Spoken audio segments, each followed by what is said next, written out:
La chronique économique.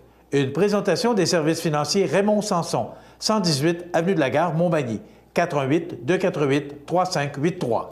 Eh bien, comme à tous les lundis matins, c'est la chronique économique avec notre ami Raymond Sanson. Bonjour! Bon matin. Ça va bien? Très bien, merci. Oui? Oui. Raymond, d'abord, une petite parenthèse. Oui. Félicitations pour le tournoi de la Fondation de l'Hôtel-Dieu qui a été un grand succès. Encore beaucoup d'argent pour les coffres de la Fondation. Oui, puis un gros merci à la population puis aux entrepreneurs qui nous ont encouragés lors de cette journée-là. Une belle formule, une nouvelle formule de golf cette année. Pas de qui souper? a été très appréciée. Pas de souper, un cocktail dînatoire pour finir, un petit social, comme on dit. Puis, regarde, tout le monde était heureux, rentrait chez eux. Il y avait un brunch, ça a commencé par un brunch? Oui, ça a commencé par un excellent brunch le matin. Et ça s'est poursuivi par une belle journée. Puis, regarde, on a eu une belle journée de golf. Très belle. Ma TV était représentée par mon frère Jean-Marc et Rénal Lavoie, qui est notre consultant en marketing. Effectivement. Malheureusement, Merci à toi, Michel. Mon fils était reçu policier à l'Académie de Nicolet, l'école de police, donc on ne peut pas être là, mais on était représentés. Très bonne raison pour ne pas être là, Michel. Oui, effectivement. Puis la Fondation, où il tient, c'est important, c'est notre c'est notre fondation et puis on se doit de continuer à la mettre à l'avant-plan parce que on est...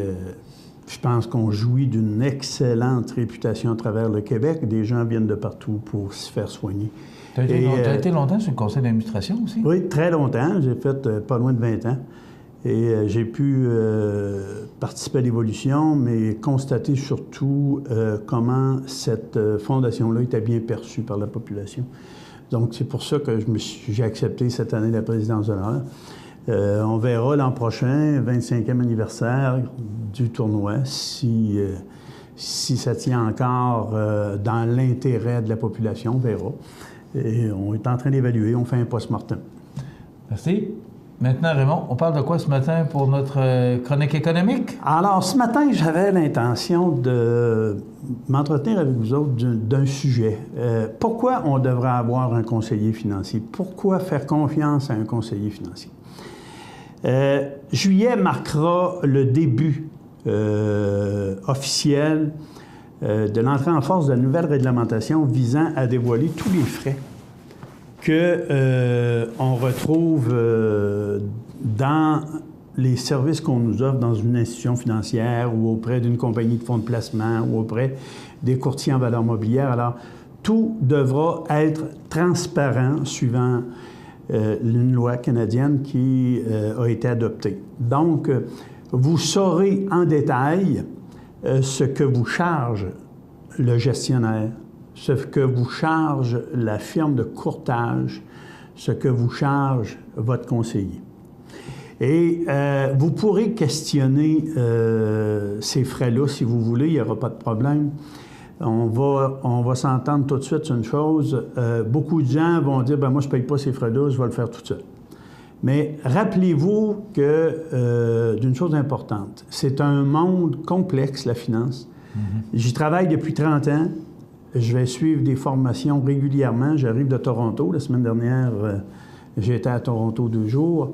Et je peux vous dire une chose, c'est que il faut vraiment naviguer dans ce vocabulaire financier pour comprendre qu'à un moment donné, on peut pas tout savoir, puis on peut pas tout comprendre, c'est impossible. Donc, vous avez besoin de quelqu'un pour vous aider à faire des bons choix de fonds, des bons choix de placement, mais des bons choix en raison des rêves que vous voulez atteindre, accomplir.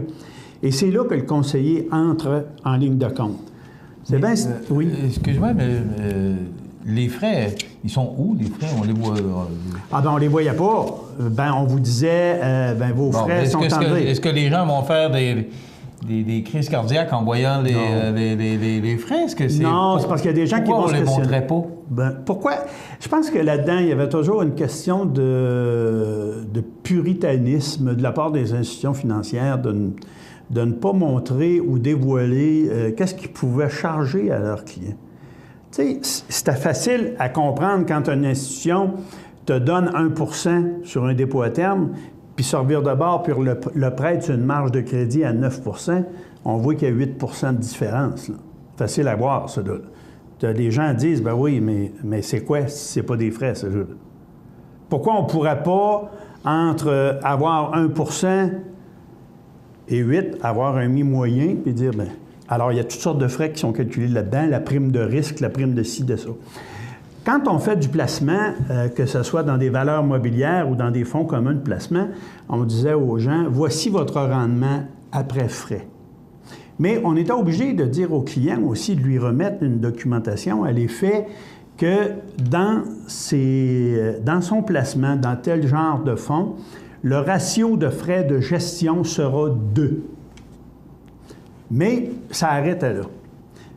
À partir du 1er juillet, on va devoir, toutes les institutions devront, et je vous le dis, là, s'il y en a une qui vous le cache, posez-lui la question parce qu'elle est obligée de vous le dire.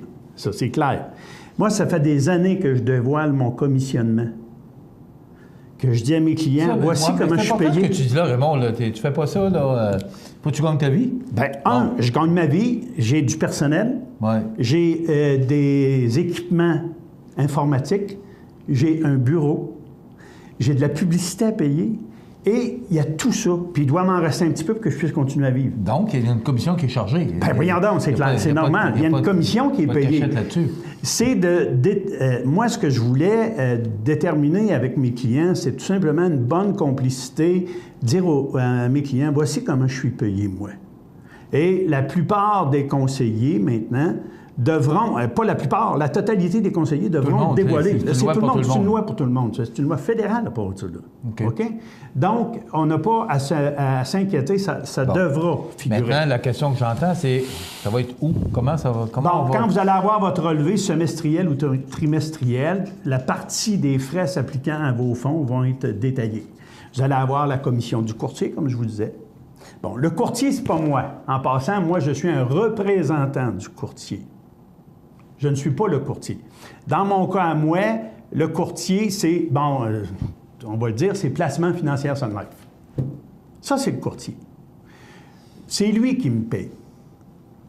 Et dans la commission qui va être chargée par le gestionnaire, c'est-à-dire par la compagnie de fonds, que ce soit Fidélité, que ce soit Fiera, que ce soit CI, Placements Mondiaux, McKenzie, eux autres ont une partie pour la gestion. C'est-à-dire que c'est eux autres qui reçoivent la plus grande partie parce qu'ils vont prendre les décisions après analyse technique du type d'action qu'ils vont avoir dans leur fonds. Bon. Alors, vous voyez, il y a des frais de gestion. Ça, c'est le gestionnaire. Ensuite, il y a des frais de courtage. C'est l'intermédiaire entre le gestionnaire et le client. Et toi, moi, je suis un employé. Ça veut dire qu'il y a 3 commissions? Oui, mais tout est englobé dans le même. OK. Ça peut représenter quoi, à peu près? Ça varie entre entre 1,75 et 2,50, dépendamment du fonds, dépendamment de la catégorie d'actions qu'on retrouve dans le fonds. OK. Mais moi, j'étais inquiète. J'avais peur, parce que là, tu me disais qu'il y avait 3... Non. Pas 3 à se graisser sur le chose, pour employer l'expression des gens. Là. On est 3... il y a 3 types. Il y a 3 paliers, là. 3 paliers, oui. Mais tout compris dans le ratio de frais de gestion. Quand on parle du ratio de frais de gestion, tout est là-dedans. Et ces frais-là sont dégressifs au fur et à mesure où le capital augmente. Alors, si je gère 10 000 je risque que les frais soient plus élevés que si j'en gère 1 million. OK. Il y a ce qu'on appelle des économies d'échelle. C'est tout à fait normal. Ce qui est normal, dans toutes les institutions, on va vous dire ça, on va vous faire ça, c'est clair, net et précis. Donc là, il faut faire attention. Parce qu'il y a des gens qui vont dire « Ouais, mais Raymond, ça n'a pas de bon sens, tes frais. » Bien, c'est pas de bon sens, mes frais. Ça dépend de ce que vous entendez par pas de bon sens. Vous venez me voir, vous venez me consulter parce que j'ai des compétences. Normalement, ça devrait être la raison. Pas parce que j'ai des beaux yeux, vous n'envoyez même pas à couleur à la télévision. Ça, c'est la première des choses. Donc, j'ai des compétences. C'est ça qu'un conseiller doit mettre en valeur d'abord. Ses compétences, pourquoi on vient le voir? Parce qu'il peut m'aider à comprendre telle et telle situation. Hein? Quand on parle avec nos clients, on lui dit qu'il y a des risques systémiques qui influencent l'économie. Les gens vont tomber en bas de le champ, on dit « C'est quoi ça? » Bien, savais-tu que Donald Trump, c'est un risque systémique? Système? Voilà. Parce que à cause de son vocabulaire, à cause de sa prestance, si jamais il était élu aux États-Unis, il pourrait représenter un risque systémique pour le monde boursier. Le Brexit en Angleterre, on lit là-dessus, on comprend plus ou moins. Le Brexit, c'est déterminer est-ce qu'on va re-signer un engagement pour rester dans l'économie européenne, hein, l'euro, même si on n'a pas la même monnaie, là. Est-ce qu'on va rester là ou si on va sortir? Le vote se prend le 23 juin. Et ça va avoir une incidence sur les bourses mondiales, les bourses internationales. Mais je pense que tout affecte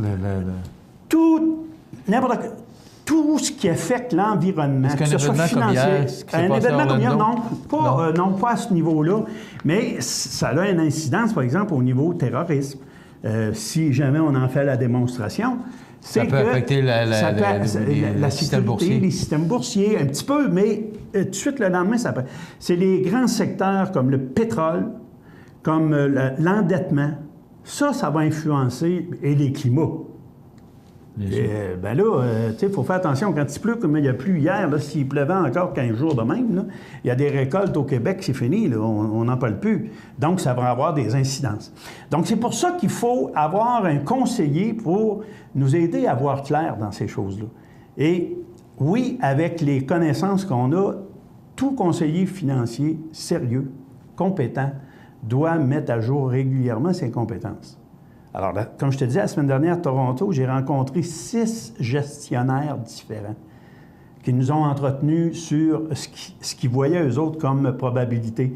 Alors, les prochains mois vont être des mois où la bourse va être volatile.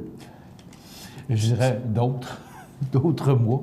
Et d'autres mois, c'est pas mal tout le temps volatile avec tout ce qui se passe sur la planète. Il n'y a pas de tranquillité à ce niveau-là. Donc, il faut savoir choisir les gestionnaires qui vont se présenter comme étant pas les meilleurs avec une boule de cristal, ceux qui ont une meilleure compréhension de ce système-là et qui vont investir dans des titres plus prudents quand c'est volatile comme ça. Et c'est c'est pour ça que vous payez un conseiller. Je dirais qu'aujourd'hui, on a de plus en plus besoin de conseillers, justement, à cause de la volatilité des marchés. Alors, très intéressant, M. Sanson. C'était mon commentaire ce matin. Ça complète. Au plaisir.